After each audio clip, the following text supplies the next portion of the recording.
Hello friends, welcome back to Hindi mirror channel. सभी students का Hindi mirror पर फिर से स्वागत है। जितने भी स्टूडेंट्स हैं एचएनबी गढ़वाल यूनिवर्सिटी के और जिनका 8 तारीख में हिंदी का पेपर होना है, second semester BCom second semester, ध्यान से सुन लीजिए। ये जो वीडियो है बीकॉम सेकंड सेमेस्टर के स्टूडेंट्स के लिए है। और ये जो हम लेकर आए हैं आधुनिक भारतीय भाषा प्रीवियस क्वेश्चन पेपर है। इससे पहले हम 15, 16 का अपलोड किया है और 18 का अपलोड किया है। अब ये जो पेपर है आपका 18, 19 का पेपर है, ठीक है। और ये पेपर का कोड आपको पता ही है कि जो आपका हिंदी गद्य का उद्भव और विकास ख खंड आ भी है इसमें और ख खंड भी है। लेकिन जो एचएनबी के सेकंड सेमेस्टर के स्टूडेंट हैं बीकॉम के, ठीक है, बीए के बाद बीए का जो है आ खंड है और जो बीकॉम सेकंड सेमेस्टर है उनका ख खंड है। आ बा से भी आता है, ये आ से भी आता है ना। अब यहाँ पर जो पेपर का नाम है आपको पता ही है, हिंदी MIL। आपने देखा होगा 20 सेक्शन, देखें यहाँ पर ख दिखा रहा है, यहाँ पर A B दिखा रहा है, यहाँ पर भी B दिखा रहा है। तो चलिए आगे चलते हैं। यहाँ पर प्रश्न का पैटर्न आपको पता ही है। जो आपने अगर 15, 16 वाला नहीं देखा और 18 वाला नहीं देखा है प्रीवियस पेपर, तो प्लेलिस्ट में जाकर आप चेक कर सकते हैं। मैंने BCom second semester HNB Garhwal university करके प्लेलिस्ट बनाई है। वहाँ पर आपके सिलेबस के अकॉर्डिंग आपको कंटेंट भी मिलेगा और साथ में प्रीवियस क्वेश्चन पेपर भी मिलेंगे। और आपकी जो भी क्वेरी है आप कमेंट बॉक्स में जो है भेजिए जल्दी से अपनी क्वेरीज, जिससे आपको जल्दी से वीडियो प्रोवाइड कराई जा सके। लेकिन तभी जब आपकी क्वेरीज आएंगी कि मैडम इस टॉपिक का आप कंटेंट प्रोवाइड करा दीजिए, तो फिर आपको जल्दी ही प्रोवाइड करा दिया जाएगा। लेकिन पहले आप हमें कमेंट बॉक्स में कमेंट करके बताएंगे कि आपकी क्वेरीज क्या है। चलिए, पैटर्न आपको पता ही है कि जो आपके प्रश्न हैं 2 खंड में डिवाइड होंगे। पहले आ खंड फिर बा खंड। आ खंड से आपको 5 प्रश्न करने हैं, बा खंड से आपको 3 प्रश्न करने हैं, ठीक है। अब यहाँ पर जो कह रखा है कि 50 शब्दों में सीमित रखें, ऐसा नहीं है। 50 शब्द में बहुत शॉर्ट बैठ जाता है, तो कम से कम 2 से 3 पेज तो आप निकालें। क्योंकि नंबर देखिए आप 5 अंक का है, तो 5 अंक में 1 पेज आपका इधर से हो गया, 2 पेज तो निकालिए दोनों साइड के। तो इस प्रकार से आपके अच्छे नंबर बन जाएंगे। अब प्रश्न पर आते हैं। 5 प्रश्न करने हैं। यहाँ पर जो आपको प्रश्न मिलेंगे 8 प्रश्न मिलेंगे। अभी फ़िलहाल यहाँ पर 5 शो हो रहे हैं, चलिए देख लेते हैं। पहला प्रश्न है, एकांकी एवं नाटक में अंतर स्पष्ट कीजिए। ये प्रश्न मैं बार बार आपको बता रही हूँ कि ये प्रश्न 100% आपके एग्ज़ाम में बनेगा। नाटक और एकांकी में अंतर और साथ में रेखा चित्र और संस्मरण में अंतर, ये भी ज़रूर कर लीजिए। ये भी प्रश्न आपके एग्ज़ाम में ज़रूर बनेगा। अब आते हैं नेक्स्ट क्वेश्चन पर। शुक्ल युग को हिंदी निबंध का स्वर्णकाल क्यों कहा जाता है? ये प्रश्न भी बहुत अच्छा है।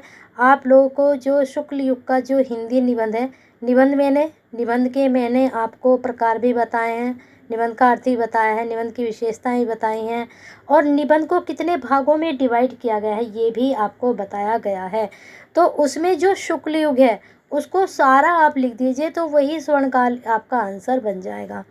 नेक्स्ट है यहाँ पर, मंत्र कहानी के आधार पर प्रेमचंद के आदर्शों उन्मुख यथार्थवाद की पुष्टि कीजिए।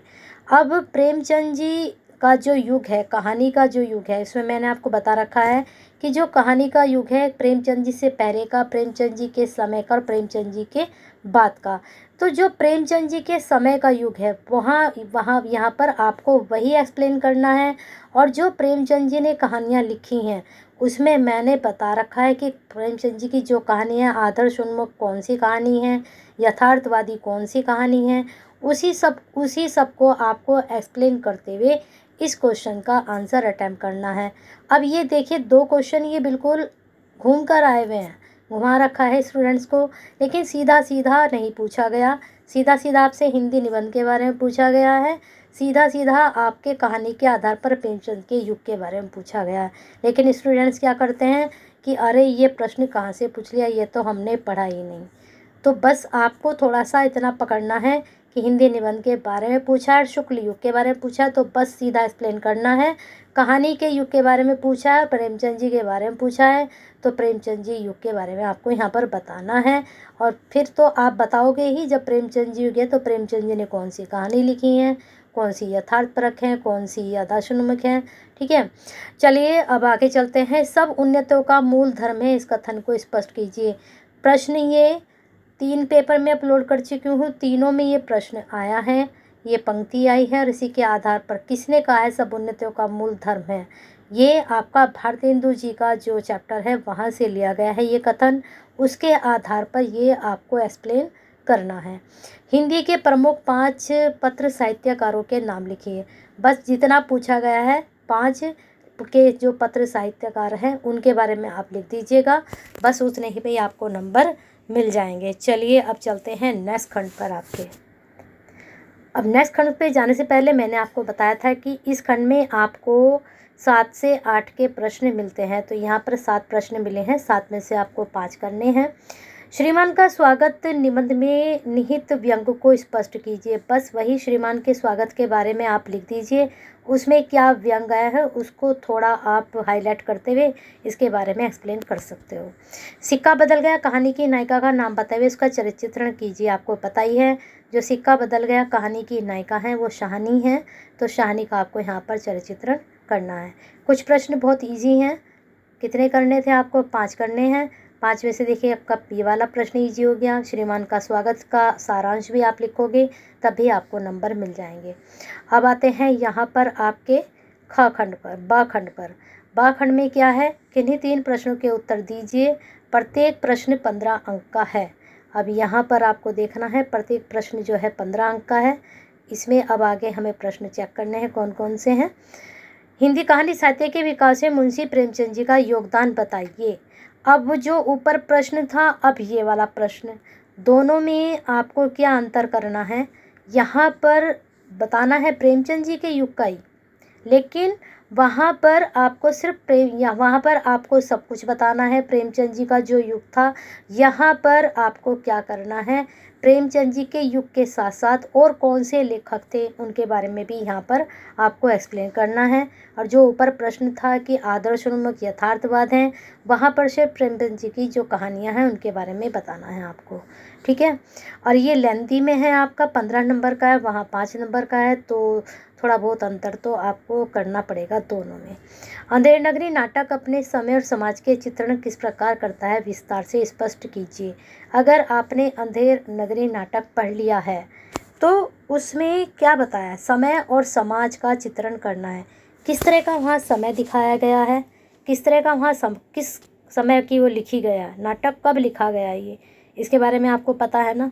और समाज किस तरह का दिखाएगा कि वहाँ का जो राजा है, जैसा राजा है यथा प्रजा, वो दिखाया है कि जिस तरह का राजा होगा वैसी ही प्रजा होगी, और राजा जैसा है उसका इफ़ेक्ट जो समाज होता है, जो उनके जहाँ वो राज करता है उस समाज पर किस तरह का प्रभाव पड़ता है।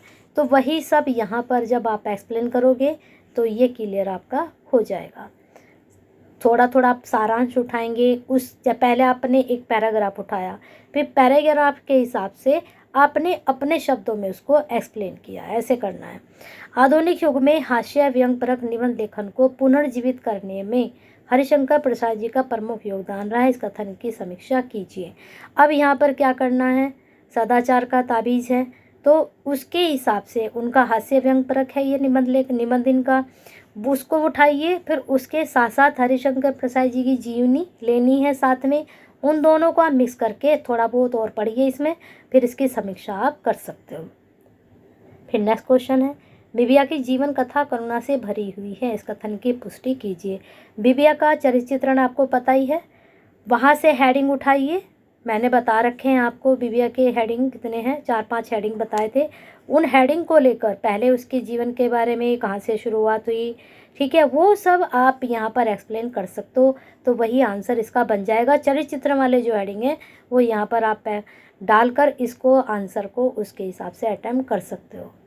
पर्दा कहानी में प्राचीन परंपरा का निर्वाह करने वाले गरीब परिवार की दुर्दशा का चित्रण किया गया, स्पष्ट कीजिए। बिल्कुल सही, यहाँ पर सारांश आप इस पंक्ति को लेकर या इस कोटेशन को लेकर उसका सारांश लिख सकते हो। सिक्का बदल गया कहानी थोड़ा सा आपको चेंज करनी पड़ेगी लैंग्वेज लिखने की। यहाँ पर जैसे देखिए भी यहाँ पर एक तरह से चरित्र नहीं पूछा गया। अब बिबिया का जीवन कथा किस में आएगी, उसके चरित्र में ही आ जाएगी, लेकिन यहाँ पर प्रश्न को घुमा दिया आपके, तो आपको थोड़ी सी जो चरित्र वाली लैंग्वेज है वो बदलनी पड़ेगी, एज इट आ जाएगा।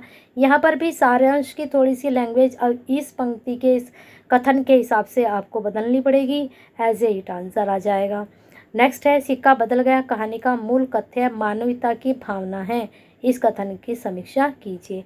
अब सिक्का बदल गया में क्या है, विभाजन पर आधारित ये कहानी है, तो कहानी का मूल कथ्य क्या है, मानवीयता की भावना है। जब वहाँ पर शाहनी जाती है तो सब उसके साथ खड़े हो जाते हैं, हालांकि उसके विरुद्ध थे वो, उनको सुपारी भी मिल गई थी उसको मारने की, लेकिन वो उसको मारते नहीं, उसको सब उसके इज्जत सहित उसको विदा करते हैं, सब उसके साथ जाते हैं छोड़ने के लिए। हालांकि जो उसका नौकर होता है वो मारने की सोचता भी, लेकिन मूल कथ्य की मानवता है वहाँ पर, ये भावना वहाँ पर दिखाई गई है। तो पूरा सारांश आप इस कथन के हिसाब से उसको एक्सप्लेन करोगे। क्वेश्चंस थोड़ा चेंज हैं इस वाले पेपर में, लेकिन आपको लैंग्वेज थोड़ी सी बदलकर आंसर अटैम्प्ट करोगे। जो आपने पढ़ा है वैसे के वैसे नहीं, थोड़ी सी लैंग्वेज, लेकिन जो आपने पढ़ा है लिखोगे आप यहाँ पर वही चीज़। बस तो बने रहिए हिंदी मिरर के साथ। आपको पसंद आई है वीडियो तो एक लाइक तो बनता है, सब्सक्राइब नहीं किया है तो कर लीजिए, बेल आइकन हिट नहीं किया तो कर दीजिए, और साथ में शेयर कीजिए सभी सेकेंड ईयर के जितने सेकंड सेम के जितने भी स्टूडेंट्स हैं, बीकॉम सेकंड सेम के एचएनबी के, और कमेंट बॉक्स में जितने भी स्टूडेंट्स हैं क्वेरीज ज़रूर सेंड करिए। बीकॉम सेकंड सेम के किसी की भी क्वेरीज नहीं आ रही है, ये तो मेरे प्रीवियस क्वेश्चन पेपर मुझे अपलोड करने थे कि जिससे आपको थोड़ा आइडिया हो जाए।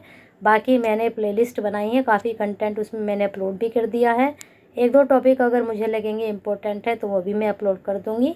बाकी आपके क्वेरीज आती हैं तो उस पर भी वर्क होगा। तो बने रहिए हिंदी मिरर के साथ, शेयर कीजिए, केयर कीजिए और साथ में लाइक ज़रूर कीजिए।